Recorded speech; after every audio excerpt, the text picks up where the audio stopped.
Man, hadn't had a chance to talk to you yet about the game. I know it was a tough loss, obviously. Nobody feels great about coming away with a tie. However, I got to say, man, I like the way this team clawed and fought back. I really did.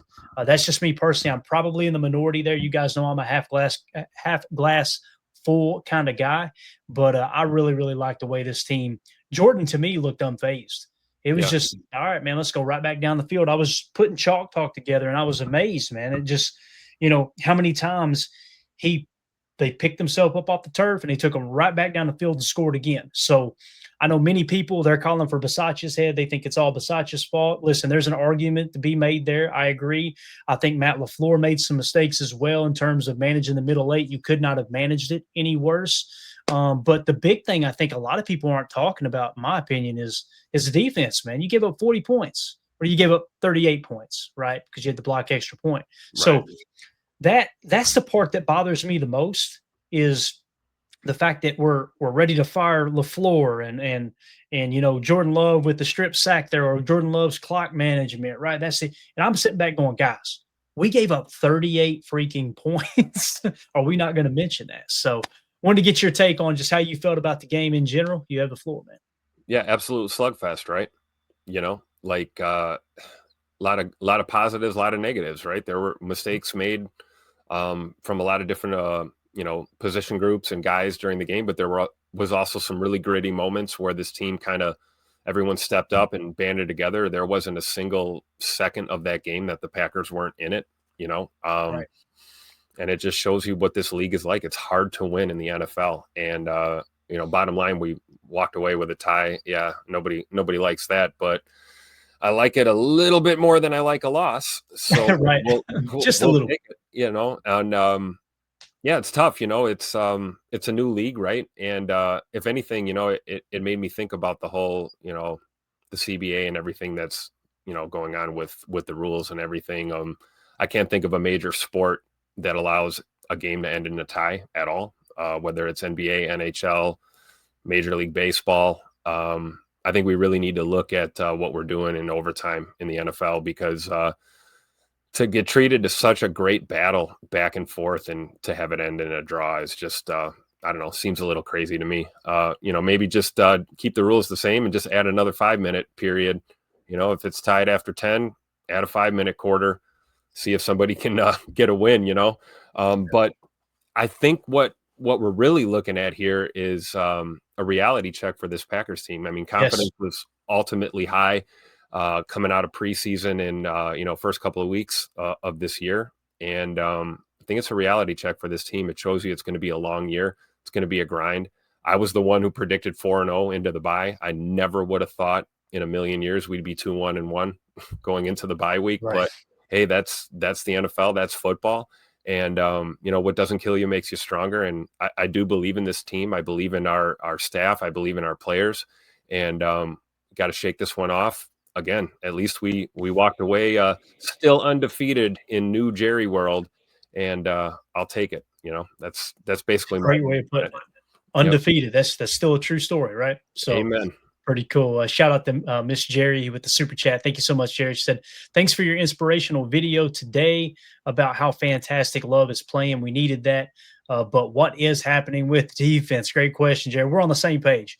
And, we talked about it going into that game where it's like, okay, you don't want to get into a shootout.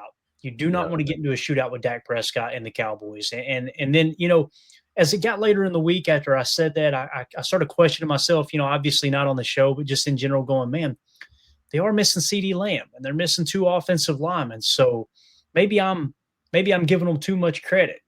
Yep. And then by overtime of that game, I went, no, wasn't giving them too much credit. Boy, that was a shootout, right? So in terms of what's happening with the defense, Jerry, I think it's a combination of things. I think the biggest problem for me is, and this isn't a shot at you, Jerry, and this is just me kind of thinking out loud, trying to answer your question on the fly.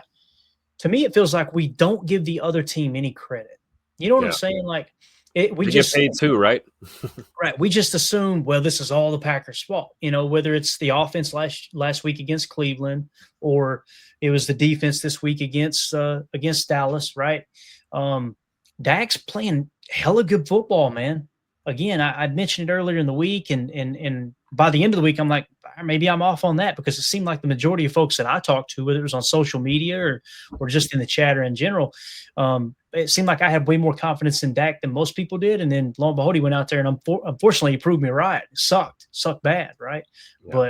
But in terms of what's happening with the defense, though, I think it's that thing where, last year you finished strong, right? You had a solid defense all year long, and then of course Philly kind of caught up with you there at the end, right? At the end of the day, and I feel like they played decent against Philly in the playoff game. But it's such a cyclical league, Jerry, that all that happens is you'll play a handful of games, and now they've got the tape on that, and they know how to attack you, and you've got to be willing to adjust on the fly, right? And I know I see a lot of people that were complaining today that, hey, we should have played more snug, we should have played more aggressive, this and that. If you go watch the tape, we were firing blitzes at times, and that's when Dak was cutting us up, Yeah. right? And it's easy to look up on the 6 yard passes or the, whatever, the 8 yard passes. And you go, man, he had all day and he just dunked it underneath. Where's our defense? Why is everybody playing so far off? Well, Yeah. you're trying to control those explosive plays. And obviously you felt like your offense could match them score for score. And you were just looking for a stop here or there. And then when they would dial up the blitz, I found myself getting frustrated because when you seen like so much separation on the sideline on those hitch routes and things, where it was just like, man, there's nobody within 6 yards of that receiver. You know why? Because we dialed up a blitz and we were having to play a little more off to protect, because when you dial up that blitz, it's going to be a one-on-one situation. You want to play over the top technique. And if the argument is, hey, look, I'd rather you sit on that hitch and give up the deep bomb, I have to respectfully disagree, So I don't know if any of that makes sense, Jerry. I'm just thinking it through in my head after watching the tape. I've made one pass through. I'm way behind schedule. Of course, like Tim gave me a little bit of grace. I'm like, Clayton, we've got a bye week. You got plenty of time to do chalk talk and watch the tape. So one time through, I seen some situations where they were blitzing when we blitzed and we shouldn't have. And we kind of trusted that 4-man rush. And I felt like the rush was a little more harnessed just because, Dak has that ability to scramble. But I will say this. This isn't a popular opinion, but I'm going to say it, and I know people's going to get mad at me. There were a bunch of holds that were not called. Oh yeah. It was unbelievable. Tim, I had 2 different accounts on Twitter DM me during the game by about the fourth quarter. And, one has over 300,000 followers. The other had like over 80,000 followers going, hey man, any clips you got of them not calling these holds, send them to me. Any screenshots, or because they see me tweet a couple times too. And they started firing them off last night. And of course, everybody, quit complaining about the refs. Guys, it matters. It matters. It really does. So it does. And it should be fair. If that's what NFL officiating is trying to do, which is, call fair game and let the players play the game, and that determines the outcome, then that's great. But, it did seem a little one-sided at times. There was a lot of things that weren't called, especially on Micah. We saw that throughout the night. He was getting strangled, pulled left and right, very few holding calls. And then, we saw some questionable stuff in the secondary too. We've got the non-intentional grounding call that, didn't happen by some miracle. I guess there was a receiver in the state of Texas. That's about it. On that one that they just, called an incomplete pass. So if anything, you're looking for your officials to be consistent and not, I guess, not get nitpicky and over aggressive, with the calls. And, you want them to just kind of be, window dressing. You don't want them to influence outcomes of games. And I think some inconsistency with Mr. Tolbert's crew kind of messed things up for us last night. And, really, I guess you could argue that, both ways at times, but it did seem a little interesting that there was some blatant stuff that just we didn't see any reaction from the officials at all. Mm-hmm. And Jerry says, thanks. Totally makes sense. The Dallas play calling seemed amazing, and the pass catchers too. They really stepped up. And we kind of talked about, and thank you for the super chat, Jerry. Appreciate you. We kind of talked about that during the week. I was wondering, Dallas's players have got to be seeing all this Micah buzz, right? And I thought Micah did a good job of not running his mouth much at all, if any, right? He seemed to talk about, how Dallas was good to him and this and that. And it's just more or less he's got the problem with Jerry. So I don't think we gave him any kind of bulletin board material in terms of the players or the coaches. However, the media sure did. Everybody picked the Packers. I'm telling you, man, that will ignite an NFL opponent. There's no doubt about it. So I think you got the best version of the Dallas Cowboys. And people will say, well, the Bears, they played Dallas way better than we did and this and that. Keep in mind, guys, Dallas took Philly all the way down to the wire. Yep. That's your reigning Super Bowl champions, right? And I believe any given Sunday, right? Yeah, I'm telling you, man. So it's all about the matchups. It's all about the game planning for that particular week. How quick do you make the adjustments?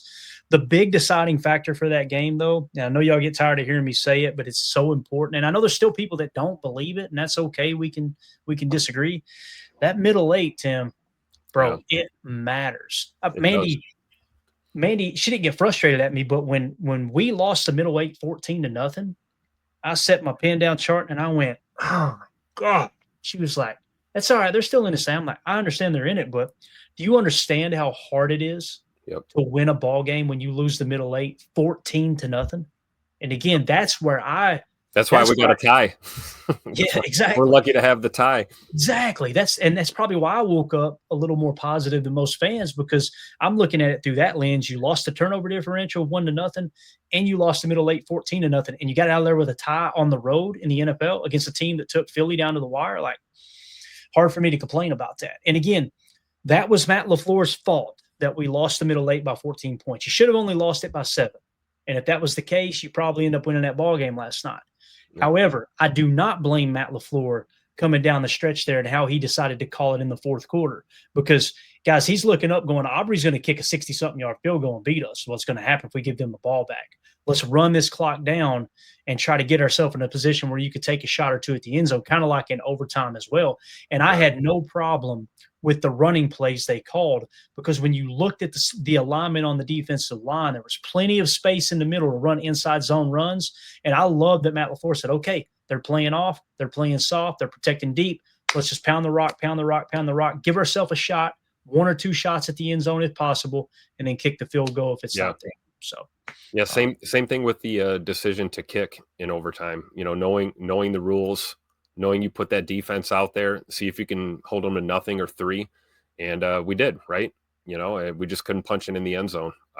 I'm kind of on the fence. I've seen a lot of criticism of our coaches, and there were some mistakes that were made, but all in all, it was an absolute slugfest and a hell of a game. And you just hate to leave with the tie, but again, better than the loss, right? Yeah, no doubt about it. Let's see what else is going on in the chat here before we get to the PFF grades. Love talking ball with you guys. Chuck Jagger says, I hope you talk the deep pass to Wicks that Golden caught. Will do. It's on the list. It's one of the first ones on the list. As a matter of fact, it's the very first play, right? I put a tweet out and I put Jordan Love to Dontavion Wicks and Matthew Golden for 46 yards.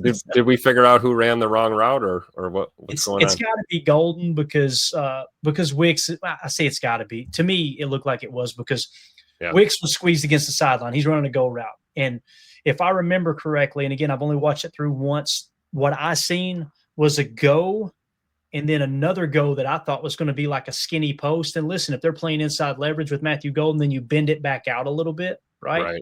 And then I think on the other side you had maybe it was Kraft was running kind of a post option route where you're kind of okay, you can turn it into a climb or a post. So he's working kind of the middle of the field coming across. And I think had another deep shot on the other side if I remember correctly. But the reason I mention that is with Kraft working that, I think it was supposed to be 99 Y post, right, or 999 Y post, which is basically all go with a post, kind of a whatever you call a post choice, which could turn into a climb. So I think what ended up happening is Matthew Golden reads inside leverage. He starts to bend it out, turns to look, the ball's in the air. At that point, you don't just assume, oh, that must be going to Wicks. He went up and got the damn ball. So yeah, absolutely. And credit to Tay Wicks there too for not trying to go there and grab that ball. That's veteran type of play by a receiver, understanding what's going on out there. And great shot by Jordan too, to just deliver that ball down there, right? Yeah, very selfless play by Dontavion Wicks, no doubt about it. For sure. Tony Holman says, kudos to the Dallas offensive game plan. They knew how to beat our pass rush. Amen, man. Amen. And it's called holding. That well, that played a big part all the time. I will say this though. This will probably make some people mad, and that's okay because you guys know my policy. If you see it, you got to say it. Jerry Jones said earlier in the week, guys, we didn't win win a ring. We didn't have a whole lot of success with Micah, although Micah's a great player. Well, there's a reason we didn't have success, and we know what happened in those games to have success. Then all of a sudden we look up and go, what happened to the pass rush? You know what I'm saying? So Yeah. kudos to the old man. It kind of sounded like he knew what the heck he was talking about. I'm sure the coaching staff didn't appreciate him trying to put some light on the fact that they knew something, but nonetheless, it did seem to work. So Losing Devontae Wyatt didn't help us either. That certainly bro, it's huge. I mean, threw a wrench in our plans for sure. and we, to the best of my knowledge, we still have no information on that. I imagine they'll withhold that information as long as possible. It being a bye week, who knows? It may leak out from his camp here soon. But man, does that say a lot about Devontae Wyatt though and how he's been playing? Because I think they had scored 0 points up to that point, and then he hurts his knee, goes out, and all of a sudden the floodgates open. So, yep. And again, if we're playing hindsight, right, and we're going back a Monday morning quarterback in the draft and all that, we talked about, man, go get a 3-tech, go get a 3-tech, go get a 3-tech. I'm glad they got Matthew Golden, don't get me wrong. But imagine if they had been able to get someone like, and I can't remember how exactly it fell, but imagine if they could have gotten our boy from Ole Miss or a Derek Harmon or someone like that, and it ended up being a hit last night. Maybe you win that game last night, but you're also really, really shallow in the wide receiver room with Jaden Reed being out, Christian Watson being out, and then obviously you would not have a Matthew Golden, which you got to tip your cap to Matthew Golden.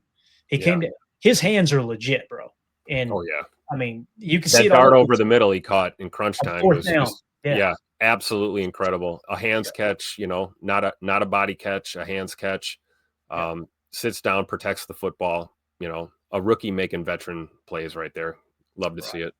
And he's going to be fine. I think he's going to be a great receiver. And you can see every week you're getting the productions amping up a little bit more. I think last night he caught all 4 targets, had 56 yards, something like that. Yep. Solid performance for a rookie for sure. Just keep him off punt team, man. What are we doing? We're going to ruin it. You're going to ruin his confidence and everything, man. Yeah. So, I'd rather see a little more Savion Williams back there, honestly. He's built for just let him be the returner. Work him at kick return, work him at punt return, and he can still come in off the bench playing receiver. And I do like that they utilized him more in the offense last night. I thought that was exciting. So 2 over this says the Wicks clear PI. Man, that was rough to watch. I mean, you literally had a defender. The ball's thrown, Wicks turns to catch it, and a defender runs through his face with his back to the ball and puts his arm out in front. Like, what is a pass interference? Well, and I'm hearing this nonsense, I don't know. I don't want to be dismissive, but there's an argument out there that, there was some contact initiated by the receiver. To me, that's, Tay Wicks and hand fighting against a DB, if you're officiating the game, you're kind of going to look the other way if it's going, pound for pound both ways. Right. But a blatant, like you said, at the end of that, the head doesn't come around. He's not playing the ball. Basically just, shoulder checks Tay Wicks out of making a play there. I don't know how you don't throw the flag in that situation, honestly. And again, even if you threw offsetting flags, even if you called it, right, both ways and we replay the down, I'll take that. But my goodness, for nothing to happen, that was terrible. It looked fishy. There's no doubt about it. Yep. Holmes MD1 says, no one will give J Love 10 his flowers until he wins a ring. Totally unfair to him, and it pisses me off. Thus the strap. I did a video earlier. If you guys haven't checked it out, you can go check it out after this one. But the Jordan Love, what he's done this year so far, Tim, 8 touchdowns, 1 pick, 69% completion percentage, is completion percentage over expected through the roof. His EPA per drop back is leading the league. I did a tally of about 7 or 8 different important statistics and then showed the spray chart from last night and exactly hitting 10 different receivers. The dude's he's a legit top 5 quarterback. He's there. Absolutely. He's made it. Now you gotta hold that ground, right? And you got to continue to play that way moving forward. I don't understand how more people don't see what Holmes is seeing and what I put on that video, where it's, guys, if you multiply that by 4, what he's done so far, right? Or 8 rather, I apologize. What you're essentially looking at is you're looking at a season where he's going to have, what's he got 8 touchdowns already. So you do that times 4. You're looking at, with an extra game, probably 33, 34 touchdown passes and only 4 interceptions. Guys, that's Aaron Rodgers MVP type numbers is what that is. Yep. So we've got the quarterback, check the box, right? Yeah, I personally think we got the coach, and I know there's many people that probably disagree with that. I don't understand how someone can be that high on the all-time winning percentage list, all time, not just active coaches, all time in the history of the NFL. And he's got you in every single game, man. How many times have we went out and watched the Packers play since Matt LaFleur got here and went, yeah, didn't have a chance today, man. We got blown out. It may have happened, what, 2 or 3 times at the most? I was You're just going to say, always and we'd have to go back, a year or two to even, remember the last time the Packers got boat raced. So I think we just need a little bit of patience. I know everyone hates that right now because there's a lot of people that are, kind of frustrated in the fan base, and understandably so, right? We're all emotionally connected to our Packers. We love this team. But we got to try and keep a level head here and realize that it's tough to win ball games in the NFL. It doesn't matter who the hell you're playing, especially on the road, like we saw. yeah. Joe says that Love is a top 3 quarterback right now. Love it. Love the optimism. Again, I've got him top 5, Joe. Um, I can understand the argument for top 3 because some of the most important numbers there and the way he played last night on the road like that. I thought he was really, really complete. He had a look in his eye last night, was just like, and I love what Micah Parsons said, obviously, after the game, was like, I went to Jordan and thanked him. Hey, thank you for having our back because we crapped the bed as a defense. So love that one of your leaders on defense looks at it that way, obviously. So Yep. completely agree. H.E. Solder bringing in the important facts. Thank you for looking it up. So he said, when we picked at 23, Tyleek Williams, T.J. Sanders, and Alfred Collins were the available D tackles at 23. Golden was the right choice. So I think I agree with you, Soder. I do, man. I do And I'd too. have to look at our board to see exactly, you guys know how the board works. You get the guys in the same tier. It's okay. Any of these are worthy. I just felt like 3 tech is a more valuable position, obviously. But if you're convicted in your thought process and your evaluation that Devontae Wyatt is the 3 tech of the future, and I believe we would all agree it seems like he is, then go ahead and take that swing at wide receiver. So I think I agree with you, Soder. I think it was the right choice as well. I think Golden's going to be a great player in this league.